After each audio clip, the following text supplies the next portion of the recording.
नमस्ते दोस्तों। अब HCS दूर नहीं है, जुड़े हमारे साथ। हमारे special session HCS PT exclusive में आज हम बात करेंगे इंडियन पॉलिटी की।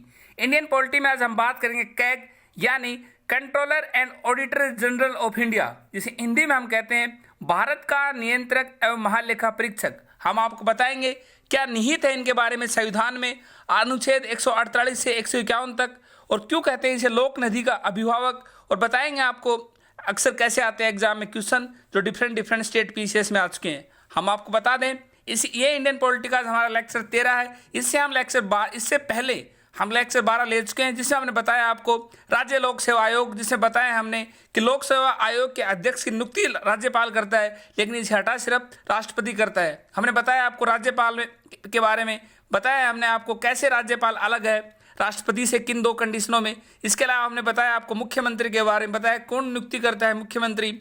हमने बताया आपको पंचायती राज के बारे में, और साथ ही हमने बताया नेशनल ह्यूमन राइट कमीशन और नीति आयोग के बारे में, जो कि हमारे आप विस्तार से हमारे HCS PT exclusive Indian politic play list में हमारे चैनल पर जाके आप देख सकते हो। आज हम बात करेंगे controller and auditor general of India की, जिसमें हम आपको पहले बताएंगे क्या है controller and auditor general of India, क्या निहित है संविधान में। उसके बाद हम बताएंगे इससे रिलेटेड इंपॉर्टेंट क्वेश्चन। चलो स्टार्ट करते हैं। हम आपको बता दें भारत के संविधान के अनुच्छेद 148 यानी आर्टिकल 148 में नियंत्रक व महालेखा परीक्षक के स्वतंत्र पद की व्यवस्था की गई है, जिसे संक्षेप में महालेखा परीक्षक भी कहा गया है। हम आपको बता दें एग्जाम में यह भी क्वेश्चन आता है कि नियंत्रक व महालेखा परीक्षक को संक्षेप में क्या कहते हैं। इसका आंसर होगा महालेखा परीक्षक। हम आपको बता दें ये भारतीय लेखा परीक्षण और लेखा विभाग का मुखिया होता है। ये लोक वित्त का संरक्षण होने के साथ साथ देश के संपूर्ण वित्तीय व्यवस्था का नियंत्रण होता है। इसका नियंत्रण राज्य व केंद्र दोनों स्तरों पर होता है। हम आपको बता दें अनुच्छेद 148 सब क्लोज 1 के अनुसार भारत का एक नियंत्रक व महालेखा परीक्षक होगा, यानी एक कैग होगा। और हमारे प्रेजेंट में कैग हैं GC मुर्मू, जो कि 8 अगस्त 2020 को अपना पद ग्रहण किया था।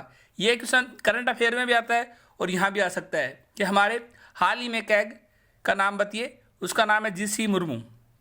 हम आपको बता दें जिसको हमने बताया आपको अनुच्छेद 148 सब क्लोज 1 में कहा गया है कि भारत का एक कैग होगा जिसको राष्ट्रपति नियुक्त करेगा, तथा वह अपने पद से केवल उसी रीति एवं आधारों से हटाया जाएगा जिस रीति एवं आधारों को उच्चतम न्यायालय के न्यायाधीश को हटाया जाता है। हम आपको बता दें संविधान के अनुच्छेद 61 में निहित है उच्चतम न्यायालय को कैसे हटाया जाएगा, यह हम आपको बताएंगे जब हम आपको उच्चतम न्यायालय के बारे में बताएंगे तो हम वहाँ आपको विस्तार से बताएंगे। इसके अलावा अनुच्छेद 148 सब क्लोज 4 के अनुसार नियंत्रक व महालेखा परीक्षक अपने पद पर न रह जाने के पश्चात भारत सरकार के या किसी राज्य सरकार के अधीन किसी और पद का पात्र नहीं होगा। हम आपको बता दें एग्जाम में क्वेश्चन आएगा कि कैग यानी कंट्रोलर एंड ऑडिटर जनरल की नियुक्ति कौन करता है। इसका आंसर होगा राष्ट्रपति यानी प्रेसिडेंट। फिर वो पूछेंगे कि नियंत्रक महालेखा परीक्षक अपने पद पर न रहने पर क्या सरकार के किसी राज्य सरकार के अधीन किसी पद पर कार्य कर सकता है। इसका आंसर होगा वो नहीं कर सकता। इसके अलावा यह अपनी नियुक्ति के 6 वर्ष तक या 65 वर्ष की उम्र के पद तक बना रहेगा। यानी एग्जाम में क्वेश्चन आ सकता है कि CAG controller and auditor general of India कितने वर्ष तक अपने पद पर बना रहता है, 6 वर्ष या 65 वर्ष, जो पहले हो जाए तभी वो हट जाता है। संसद के दोनों सदनों द्वारा विशेष बहुमत के साथ उसके दुर्व्यवहार या अयोग्यता का प्रस्ताव पारित कर इसे पद से हटाया जा सकता है। वो हम आपको विस्तार से बताएंगे जब सुप्रीम कोर्ट के बारे में बताएंगे तब। अभी आप इतना याद रखो कि इनको ऐसे हटाया जा सकता है। इसको लोक लेखा समिति का आँख व कान कहा जाता है। अनुच्छेद 151 सब क्लोज 1 के अनुसार भारत के नियंत्रक महालेखा परीक्षक के संघ के लेखाओं संबंधी प्रतिवादनों को राष्ट्रपति के समक्ष प्रस्तुत करता है। एग्जाम में क्वेश्चन आता है कि किस अनुच्छेद में निहित है कैग के बारे में, तो इसका आंसर आएगा आर्टिकल 148 में। दूसरा आएगा किस आर्टिकल के तहत कैग अपनी लेखाओं संबंधी प्रतिवादों को राष्ट्रपति के समक्ष प्रस्तुत करता है? इसका आंसर आएगा आर्टिकल 151। आगे और भी अगर एग्जामिनर पूछे तो 151 क्लोज 1 के तहत ये राष्ट्रपति को देता है और 151 क्लोज 2 के तहत नियंत्रक व महालेखा परीक्षक किसी राज्य के लेखाओं संबंधी प्रतिवादों उस राज्य के राज्यपाल के समक्ष प्रस्तुत करता है। हम आपको बता दें आर्टिकल 151 सब क्लोज 1 के तहत वो राष्ट्रपति के पास अपनी रिपोर्ट देता है और आर्टिकल 151 सब क्लोज 2 के तहत वो अपनी रिपोर्ट राज्य सरकार के राज्यपाल को देता है, जिस राज्यपाल उसे विधानसभा के पटल पर रखता है। चलो स्टार्ट करते हैं अब कुछ इंपॉर्टेंट क्वेश्चन जो अलग अलग स्टेट पीसीएस में आ चुके हैं, जो कि आपको समझने में और भी आसानी होगी। भारत ये संविधान के किस अनुच्छेद में भारत के नियंत्रक व महालेखा परीक्षक के पद की व्यवस्था की गई है, यानी कैग की व्यवस्था की गई है? अनुच्छेद 76, अनुच्छेद 153 153, अनुच्छेद 148, अनुच्छेद 127। इसका सही आंसर होगा ऑप्शन सी आर्टिकल 148। हम आपको बता दें कैग के बारे में बताया गया है आर्टिकल 148 में, और हम ये भी बता दें आर्टिकल 76 में बताया गया है अटॉर्नी जनरल ऑफ इंडिया के बारे में, जिसके बारे में हम आपको बता चुके हैं। आगे प्रश्न निम्न में से कौन सा कथन भारत के नियंत्रक व महालेखा परीक्षक के बारे में सही नहीं है? कथन 1, ये भारतीय लेखा और लेखा विभाग का मुखिया होता है। ये कथन सही है। इसका नियंत्रण केवल केंद्र सरकार के स्तर पे होता है। हम आपको बता दें ये कथन गलत है। इसका नियंत्रण केवल केंद्र सरकार पे नहीं होता बल्कि राज्य सरकार पे भी होता है। हमने बताया था आर्टिकल 151 सब क्लोज जिसे कहता है कि राष्ट्रपति के पास अपनी रिपोर्ट दे, और आर्टिकल 151 सब क्लोज 2 कहता है कि नियंत्रण महालेखा परीक्षक किसी राज्य के लेखाओं को संबंधी प्रतिवादों को राज्यपाल के समक्ष प्रस्तुत करे। इसलिए कथन भी गलत है। इसे सार्वजनिक फंड का संरक्षण कहा जाता है। हाँ, ये सही है। भारत के नियंत्रक व महालेखा परीक्षक को संक्षेप में महालेखा परीक्षक कहा जाता है। हाँ, ये भी ठीक है। इस तरह इसका सही आंसर होगा ऑप्शन बी। बाकी कथन ए, सी और डी तीनों कथन सही है। कथन बी गलत है। इसका नियंत्रण केवल केंद्र सरकार के स्तर पर नहीं होता बल्कि राज्य सरकार में भी होता है। अगला प्रश्न 3, भारत के नियंत्रक व महालेखा परीक्षक की नियुक्ति कौन करता है? वित्त मंत्री, राष्ट्रपति, संसद, प्रधानमंत्री। इसका सही आंसर है ऑप्शन बी राष्ट्रपति। हम आपको बता दें कि भारत के नियंत्रक व महालेखा परीक्षक की नियुक्ति राष्ट्रपति करता है। जब राष्ट्रपति को मंत्रिपरिषद बताता है जिसकी अध्यक्षता प्रधानमंत्री करता है, उसके तत्पश्चात राष्ट्रपति इसकी नियुक्ति करता है कैग की।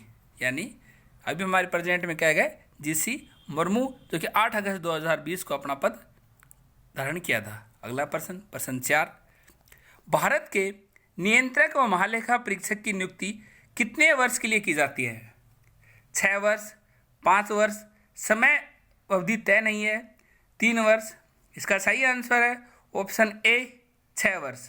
हम आपको बता दें भारत के नियंत्रक व महालेखा परीक्षक की नियुक्ति 6 वर्ष की जाती है।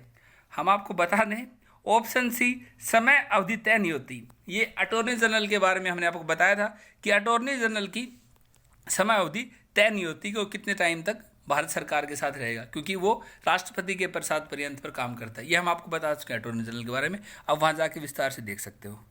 अगला प्रश्न 5, भारत का नियंत्रक व महालेखा परीक्षक अपना त्यागपत्र किसे देता है? वित्त मंत्री को, लोकसभा स्पीकर, राष्ट्रपति, प्रधानमंत्री को। इसका सही आंसर है ऑप्शन सी राष्ट्रपति को। जब चाहे कैग यानी महालेखा नियंत्रक परीक्षक अपना त्यागपत्र दे सकता है और इसकी नियुक्ति भी राष्ट्रपति करता है। अगला प्रश्न 6, निम्न में से कौन सा कथन भारत के नियंत्रक व महालेखा परीक्षक के बारे में सही है? कोई भी मंत्री संसद के दोनों सदनों में भारत के नियंत्रक व महालेखा परीक्षक का प्रतिनिधित्व नहीं कर सकते। ये कथन सही है। इसके अलावा कथन भी, भारत के नियंत्रक व महालेखा परीक्षक 62 वर्ष की आयु तक अपने पद पर रह सकते हैं। ये कथन गलत है। वो 65 वर्ष तक की आयु तक अपने पद पर रह सकते हैं। इसे संसद द्वारा हटाया जा सकता है, ये गलत है। कैग को सिर्फ राष्ट्रपति द्वारा हटाया जा सकता है, ये राष्ट्रपति के प्रसाद पर्यंत पर कार्य करता है, ये गलत है। एक बार अगर कैग की नियुक्ति हो गई तो संविधान उसे पावर देता है कि वो खुद राष्ट्रपति भी उसे ऐसे प्रसाद पर्यंत के मतलब नहीं हटा सकते, वो फिर महाभियोग या जैसे उच्चतम न्यायालय के न्यायाधीश हटते हैं, जो कि अनुच्छेद 61 में बताया गया है, जो कि हम जब सुप्रीम कोर्ट आपको बताएंगे तो विस्तार से बताएंगे, हम आपको बता देंगे इसका लिंक करके कि हमने कैग में आपको ये बताया था। अगला प्रश्न, इसकी व्याख्या भी है, कोई भी मंत्री संसद के दोनों सदनों में भारत के नियंत्रक व महालेखा परीक्षक का प्रतिनिधित्व नहीं कर सकता। अगला प्रश्न, नियंत्रक व महालेखा परीक्षक कैग को किस प्रकार उसके पद से हटाया जा सकता है? उच्चतम न्यायालय के न्यायाधीश की तरह, यानी जैसे सुप्रीम कोर्ट के न्यायाधीश को हटाते हैं वैसे उच्च न्यायालय के न्यायाधीश की तरह लोकसभा में प्रस्ताव पास करके केवल वित्त मंत्री की सलाह से। इसका सही आंसर है कैग को सिर्फ वैसे हटाया जा सकता है जैसे उच्चतम न्यायालय के न्यायाधीश की तरह, यही संविधान में लिख रखा है। अगला प्रश्न, निम्न में से कौन सा कार्य नियंत्रण व महालेखा परीक्षक का नहीं है?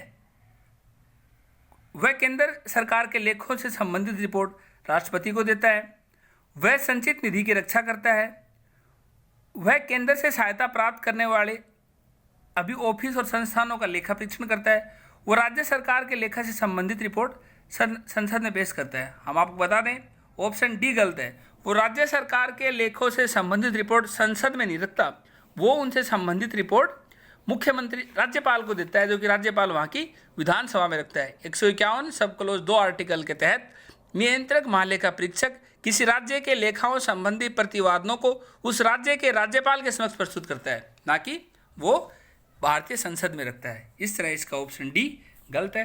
बाकी कथन ए भी सही है, केंद्र सरकार के लेखों से संबंधित रिपोर्ट राष्ट्रपति को देता है। कथन बी, भारत की संचित निधि का रक्षक होता है। कथन सी, केंद्र से सहायता प्राप्त करने वाले ऑफिस और संस्थानों का वह लेखा परीक्षण करता है। हम आपको बता दें, हमने आपको बताया था, हम आपको बताएंगे क्यों कहा जाता है क्यों कहा जाता है कैग को लोक निधि का अभिभावक। हम आपको बता दें, भारतीय संविधान के तहत नियंत्रक व महालेखा परीक्षक संघ एवं राज्यों के लोक निधियों के सभी व्ययों की भी लेखा परीक्षा करता है, अतः इसलिए इसे कहा जाता है लोक निधि का अभिभावक। ये भी एग्जाम में क्वेश्चन आ जाता है कि लोक निधि का अभिभावक किसे कहा जाता है।